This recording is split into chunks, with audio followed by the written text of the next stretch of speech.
Hello दोस्तों, आप सभी का एग्ज़ाम हो चुका है, ठीक है? और आप सभी अच्छे से होंगे, स्वस्थ होंगे, ठीक है? लेकिन अब एग्ज़ाम के बाद आपके दिमाग में बहुत सारे क्वेश्चन्स, बहुत सारी चिंताएँ, बहुत सारे सवाल आ रहे हैं, ठीक है? निश्चित ही आ रहे होंगे, ठीक है? और अभी आप टेंशन भी होंगे कहीं कि कोचिंग वालों की आंसर की आई होगी तो आपने मिलाया होगा। लेकिन मैं ये कहना चाहूँगा कि उस पे इतना ध्यान ना दें, क्योंकि 5-6 क्वेश्चन का, 4-5 क्वेश्चन का, 6 क्वेश्चन का हेर-फेर रहता है, ठीक है? तो आप ऑफिशियल आंसर की आने दें, उसके बाद ही मिलाएँ। आपकी आज या कल परसों तक आपकी ऑफिशियल आंसर की आ जाएगी 1-2 दिन में। आज भी आ सकती है, कोई ऐसा नहीं है, कल भी आ सकती है, परसों तक आ जाएगी। तो आप थोड़ा-सा वेट कीजिए, अपने आप को माइंड शांत कीजिए। अभी आप क्या करें, देखो रिलैक्स करें 1-2 दिन, सही रहेगा आपके लिए।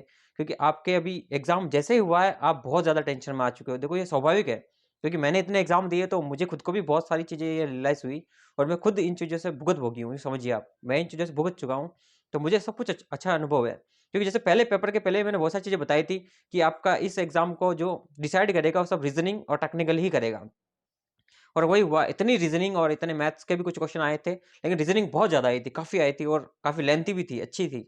ठीक है? ऐसा नहीं है कि मतलब कोई आसानी से कर सके, लेंथी थी, अच्छी थी रीज़निंग। मैंने पेपर देखा है, काफ़ी अच्छी रीज़निंग थी, ठीक है? जिन्होंने ध्यान से किया होगा, उसने अच्छे से कर लिया होगा और कोई कोई उलझ गया होगा क्वेश्चन में, तो वो उलझ ही गया होगा। मैंने कहा पहले कही थी कि अगर आप उलझ जाओ तो आगे कर लेना, पर कोई नहीं, खैर पेपर हो गया तो अभी चिंता का कोई महत्व नहीं रहता है। बात ये महत्व इस चीज़ का रहता है कि अब आगे आपकी जो टेंशन है, उसको कैसे दूर किया जाए, सबसे बड़ी दिक्कत ये है। तो अभी आप 1-2 दिन मेरे हिसाब से जब तक आंसर की नहीं आ जाती, तब तक आप रिलैक्स करें, ठीक है?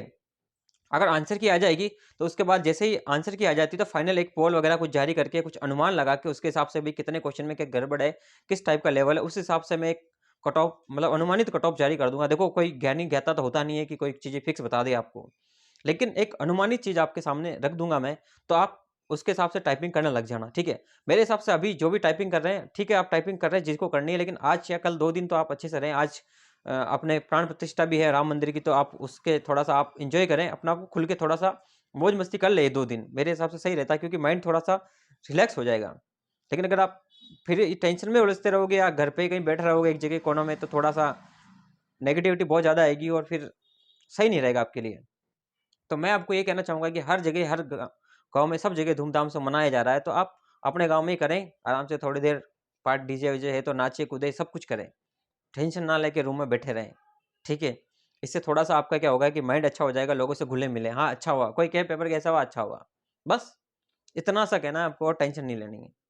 सब कुछ होता है, मैंने देख रखा है, अपन बिल्कुल सब इस चीज़ों से गुज़र चुके हैं, सारी प्रोसेस से, इसलिए मेरे को सब पता है कि क्या होता है, क्या क्वेश्चन होते हैं। तो आपको सिर्फ ये कहना और बस थोड़ा-सा 2 दिन एन्जॉय करना, 2-3 दिन। जैसे ही आपके आंसर की आ जाती है, आप फाइनल एक बार आपकी जो ओमार शीट की आपको कॉपी मिली होगी, ठीक है? उस कॉपी से मैच करें। कॉपी और प्लस पेपर, 3 चीज़ों को साथ में रख के, ठीक है? क्योंकि जैसे वो पेपर आंसर की का आएगा, वो अलग आएगा, आपका पेपर अलग होगा, क्योंकि सीरियल चेंज होंगे। तो आप क्या करें, क्वेश्चन को देखें, फिर आपके पेपर के देखें, ठीक है? आपके पेपर के क्वेश्चन देखें, फिर उसको अपनी ओमार शीट में देख के, फिर आप वेरीफाई करें, क्योंकि कभी-कभी देखने में भी गड़बड़ हो जाती है। आप ये बात ध्यान रखना, क्योंकि क्वेश्चन कभी-कभी देखते हैं ना अपन कि उसका आंसर की में अलग है, उसके आंसर की भी अलग आएगी, उसका पेपर भी अलग आएगा और आपका पेपर भी अलग है, आपके आंसर की भी अलग है। तो आप सही से मैच करके और यूँ देखें, कभी आप गलत जल्दबाजी में गलत ना करें, 4 बार 5 बार मैच कर लें, उसके बाद ही आप अनुमान लगाएँ कि आप किस लेवल पे हो, ठीक है? अगर आपको लगता है कि आप बिल्कुल आपका मतलब कट ऑफ के पार हो जाएगी, देखो मेरा मानना ये है कि देखो 3 गुना लेना है 2700 का, तो आप ये सोचिए कि 3 गुना 2700 का देख लीजिए आप कि 2000 का देखें तो 6000 तो यही हो जाते हैं, ठीक है? फिर 700 का देखें तो 7 2100 तो यही हो जाते हैं। फिर आप देख लिया कुछ 7 ऊपर 2700 से प्लस पोस्ट हैं, 30 पोस्टें कुछ और हैं, तो 30 देखें तो भी कितने 90 ये हो जाते हैं। तो आप देख लीजिए कि उम आपके पास 8-9,000 10,000 लोग लेने वाले हैं, क्योंकि इसमें कुछ लोग ऐसे भी आएँगे जो सेम होंगे, ठीक है? उनको भी लिया जाएगा, ऐसा नहीं है कि नहीं लिया जाएगा। मान लो किसी के 90-90 मतलब एक एग्ज़ाम्पल दे रहा हूँ मैं, ऐसा नहीं कह रहा कि 90, किसी के मान लो 90 मतलब स 65% आ रहे हैं, किसी के 80-70% आ रहे हैं, तो 70-70% वाले एक्चुअल में भी बहुत सारे मिलेंगे ऐसा, तो उनको भी लिया जाएगा। ऐसा नहीं है कि नहीं लिया जाएगा 3 गुना में, 3 गुना में सभी को लिया जाता है, बस जो फाइनल रिज़ल्ट होता है उसमें देखा जाता है सारी चीज़ें, उसमें फिर ऐज वगैरह का ये देखा जाता है। लेकिन जो 3 गुना है उसके अंदर तो बहुत से लोगों को लिया जाएगा, 10,000 भी ले सकते हैं, ऐसा नहीं है नहीं ले सकते। क्योंकि उनकी प्रायोरिटी ये रहती है कि सबको अंदर लिया जाए, क्योंकि सब एग्ज़ाम दे, क्योंकि कोई रहे नहीं। वो लास्ट में देखा जाता है 1 गुना में कि भई 1 गुना में क्या देखना है। तो अब आपके पास सबसे मेजर जो रहा है आपके अब एग्ज़ाम का जो निर्णय करने वाली चीज़ रही है, वो रही है टाइपिंग। आपने सब कुछ पढ़ा, कोचिंगों में खूब पढ़ा, आपने 6-7 महीने खूब दिया, सब दिया, आपका एग्ज़ाम हो गया। बिल्कुल हो गया एग्ज़ाम और आपके नंबर भी अच्छा आए हैं। आ जाएँगे, अभी पता चल जाएगा 1-2 दिन में। लेकिन अब सबसे बड़ा फैक्टर आपके सामने रहेगा टाइपिंग। जिसकी टाइपिंग अच्छी है, वो कितना भी कुछ भी है, कितना ही उसका मतलब बिल्कुल जस्ट पास ही हुआ होगा, फिर भी उसका सिलेक्शन है। और ऐसे दुर्रम खान भी होंगे, मतलब ऐसे लोग भी मिलेंगे आपको जो बहुत अच्छे स्कोर करेंगे इसमें, ठीक है? इस एग्ज़ाम में, अच्छा स्कोर लाए हैं। लेकिन वो टाइपिंग में अगर नहीं कर पाए, तो भी रह जाएँगे। तो मेरा मानना ये है कि 2-3 दिन आराम से करके, रेस्ट करके और फिर से अपनी टाइपिंग पे आ जाना। ये आपके लिए सबसे बेस्ट रहेगा। अगर आपने ये सोचा है कि टाइपिंग को थोड़ा-सा लूज़ दे दिया, तो फिर आप यहीं लुढ़क जाओगे। जो पहले ही कहा था मैंने, भाई साहब रीज़निंग कर लेना, ये जीके-वीके को इतना ज़्यादा मत देना, इतना नहीं आएगा, वेटेज नहीं है इतना। तो आप उसमें ज़्यादा टाइम वेस्ट मत करना, ठीक है? और आप टेक्निकल को ज़्यादा टाइम देना और रीज़निंग को ज़्यादा टाइम देना, तो आपका लगभग-लगभग सिलेक्शन से श्योर हो जाओगे आप। लेकिन उस समय भी ध्यान नहीं दिया था आप लोगों ने। मैंने हर वीडियो में बोला था। मेरे जितने भी पुराने वीडियो आप सब चला के देखना, उसमें सब पता चल जाएगा। हर वीडियो में बोला था और हमने जो टेस्ट बनाया था, उसमें भी इसी हिसाब से टेस्ट बनाया था कि ताकि आप ज़्यादा से ज़्यादा प्रैक्टिस कर सको। हमने यानी इवन ऐप पे भी मैसेज डाल-डाल के कहा था कि कुछ नहीं करो तो एटलीस्ट इस रीज़निंग की प्रैक्टिस कर लो मेरे भाइयों, ठीक है? बहुत सारे क्वेश्चन आए, मैंने खुद ने देखे, टेस्ट सीरीज़ से कितने क्वेश्चन आए, बहुत सारे क्वेश्चन आए हैं, ठीक है? लगभग क्वेश्चन भी आए हैं, कुछ एग्ज़ैक्ट भी आए हैं, लेकिन कुछ लगभग बहुत सारे क्वेश्चन आए हैं। जिन्होंने उन क्वेश्चन को देखा और जिन उस आंसर से भी बहुत सारे क्वेश्चन आए हैं।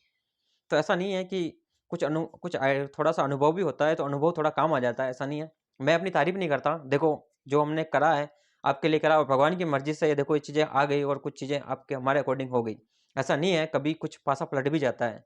तो कभी इस चीज़ों का मुझे कोई ईगो या कोई नहीं है, घमंड नहीं है, कोई मेरी कोचिंग नहीं है जो मैं इस चीज़ों के ऊपर प्रचार-प्रसार करूँ, ठीक है? मेरा कुछ भी ऐसा नहीं है, ठीक है? मेरा सिर्फ़ यही रहता है कि बस हाँ, मैंने जो दुःख देखे, वो आप ना देखो। बस आपको उससे हेल्प मिल जाए, ठीक है? अब रही बात टाइपिंग की, तो टाइपिंग में बहुत से लोगों को दिक्कत आ रही कौन से फ़ॉन्ट करें। तो देखो, पिछली बार जो मैंने जैसे मेरे आईए के कुछ मित्र मिले थे मेरे को, आईए के जो मतलब सर वगैरह मिले थे मेरे को। मैंने कई कैंप चलाए थे, तो उनमें मेरे जानकारी हुई थी। तो मैंने पूछा था, उन्होंने बोला पिछली बार तो मैं देवल्यास वगैरह कराई थी 2018 के आस-पास, तो उसमें उन्होंने, ठीक है? तो देखो, आप कृतदेव, देवल्यास दोनों की हिंदी में करें, उसमें अगर आपको 1-2 फ़ॉन्ट का ही फ़र्क पड़ता है, ज़्यादा फ़ॉन्ट का फ़र्क नहीं होता, तो आप उन दोनों फ़ॉन्ट को भी देख लें कहाँ डिफ़रेंस है। क्योंकि वहाँ एक पे इसमें दे नहीं रखा है, देखो आपके इसमें क्लेरिफ़िकेशन नहीं है टाइपिंग के किस लैंग्वेज में करें। तो आप इन दोनों में करके आप एक बार चले जाएँ, तो आपके लिए सही रहेगा, क्योंकि फिर वहाँ पे पता नहीं कुछ भी करवा ले और आपको 2-4 फ़ॉन्ट के बारे में पता नहीं हो, क्योंकि 2-4 फ़ॉन्ट का ही डिफ़रेंस है। तो फिर आप थोड़ा-सा वहाँ रह जाएँ। तो आप उसमें थोड़ा ध्यान दें, आपकी इंग्लिश में तो कोई दिक्कत नहीं, इंग्लिश में तो सब रामबाणी है, तो उसमें कोई दिक्कत नहीं आएगी, आपको थोड़ा हिंदी में दिक्कत आएगी। इसलिए आप उसके हिसाब से तैयारी करें, ठीक है? और फिर भी अगर मेरे को कुछ लगेगा, तो आपको कुछ और डाउट लगे, तो मैं और किसी से पूछ लूँगा, और भी जो मेरे साथी हैं, जो मेरे कोई दोस्त भी हैं, मित्र मिलने वाले बहुत सारे हैं, आईए भी हैं, तो उनसे पूछूँगा मैं और भी। तो उन्होंने मुझे पूछा था, वैसे भी मैंने पहले पूछ के ही एक वीडियो बनाया था। मेरे डिस्क्रिप्शन में एक वीडियो देखना, मेरी प्लेलिस्ट में मिल जाएगा, तो मैंने वो वीडियो पूछ के ही बनाया था। ऐसा मतलब सब कुछ डिस्कस क्लेरिफ़ाई करके मैंने वीडियो बनाया था, तो इसमें सब कुछ मैंने बता रखा था। आप उसको अच्छे से देख लेना, और बाकी मैं और वीडियो बना दूँगा इसके ऊपर अच्छे से कि टाइपिंग पहले क्या रहेगा। लेकिन आपका जो मेन फैक्टर अब आने वाला है, वो एग्ज़ाम में आपकी टाइपिंग ही है। जो आपकी टाइपिंग आपको डिसाइड करेगी आप जॉब लगोगे या नहीं लगोगे। ठीक है? इस बात को आप क्लियरली भली भाँति आप दिमाग में बिठा लें। जिसने टाइपिंग अच्छी करी वो सेलेक्ट है, और जिसने अच्छे नंबर लाने के बाद भी टाइपिंग नहीं करी, तो वो डिस्क्वालिफाइड है, तो उसका कोई सेंस नहीं बनता है। तो आप कितनी कोचिंग कर लिए, कुछ भी कर लिया हो, लेकिन अब आप टाइपिंग के लिए थोड़ा तत्पर रहें, तो आपके लिए बहुत फ़ायदा रहेगा। लेकिन मेरा मानना ये है कि अगर आपको जॉब लगनी है, तो टाइपिंग पे बिल्कुल रात-दिन एक करें। आपको ज़्यादा से ज़्यादा 1 महीना मिलेगा, मैं ये मान के चलता हूँ, क्योंकि बोर्ड के जो अध्यक्ष साहब हैं, वो थोड़े एक्टिव है इस मामले में, एग्ज़ाम कराने के मामले में। आपने देखा है कि बहुत से लोग मेरे को मैसेज वहाँ पे ग्रुप में देख रहा हूँ, मैसेज आ रहा है कि अरे पुराना बनाया हुआ पेपर ही मेरे को हम चिपका दिया। अरे पुराना बनाया कैसे बड़ा पेपर वेपर रहता है, क्योंकि 1 साल का करंट अफेयर्स आने की संभावना रहती है। तो इसलिए इस चीज़ों पे ध्यान ना दें, क्योंकि इतना वो वेटेज नहीं था इनका करंट अफेयर्स का, इसलिए उन्होंने पेपर को चेंज नहीं किया हो, तो ये भी हो सकता है। या पुराना मानस हो पेपर बनाने वाला, कि पुराने पेपर देते लोग बाग कितने एक्टिव हैं, तो वैसा भी बना दिया हो, तो कोई दिक्कत नहीं। सबने अगर 6 महीने का पढ़ा है, तो बहुत कुछ लोग होते हैं जिन्होंने साल भर का पढ़ा, तो बहुत कुछ लोगों की गलत है, सही है। ठीक है?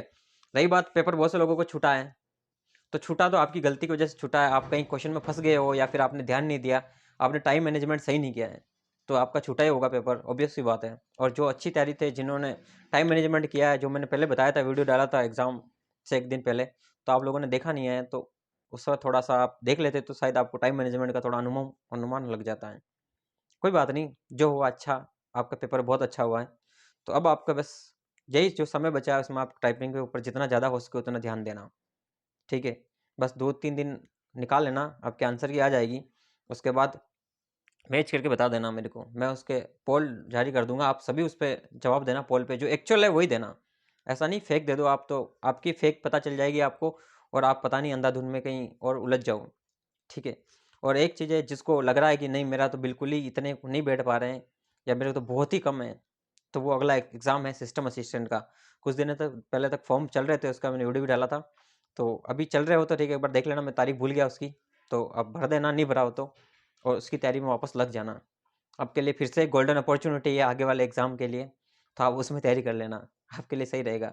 देखो यही है, रीस्टार्ट करो लाइफ़ को बार-बार, ठीक है? बहुत सारे लोगों की एज निकल गई है, तो फिर उनको क्या करना चाहिए?